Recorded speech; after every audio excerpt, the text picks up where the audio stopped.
এই যে বের হইছে, এমআরআই করে বের হইল।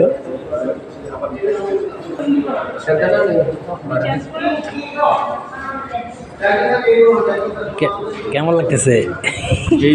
হ্যাঁ, very bad feelings, very bad. আসলে যেটা বলতে চাইছিলাম, সে বের হয়েছে, এটার মধ্যে খুবই আতঙ্ক এবং মানে যদি একবার নড়াচড়া করে তাহলে নাকি আবার 1 মিনিট থেকে কাউন্ট হয়। আর এটা প্রায় ও 40 থেকে 45 মিনিট ছিল এমআরআই রুমের মধ্যে। তো এই এক্সপিরিয়েন্সটা আসলে মানে খুবই মানে খারাপ এক্সপিরিয়েন্স আমি মনে করি। এই রুমে আসলে না ঢোকাটাই বেটার। সবাইকে আল্লাহ সুস্থ রাখুক, এই কামনাই করি। বন্ধু, কি অবস্থা এখন? এই যে বের হয়েছে এমআরআই রুম থেকে, কি অবস্থা?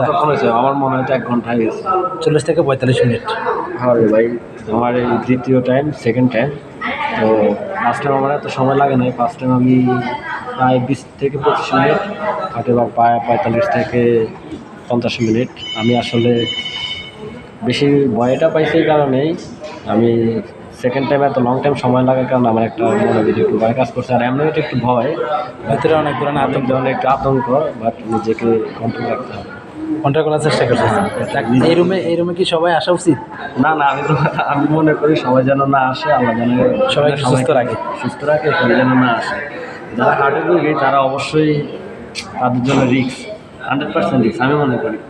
ওকে, দেখ, এই হলো ওর এক্সপিরিয়েন্স।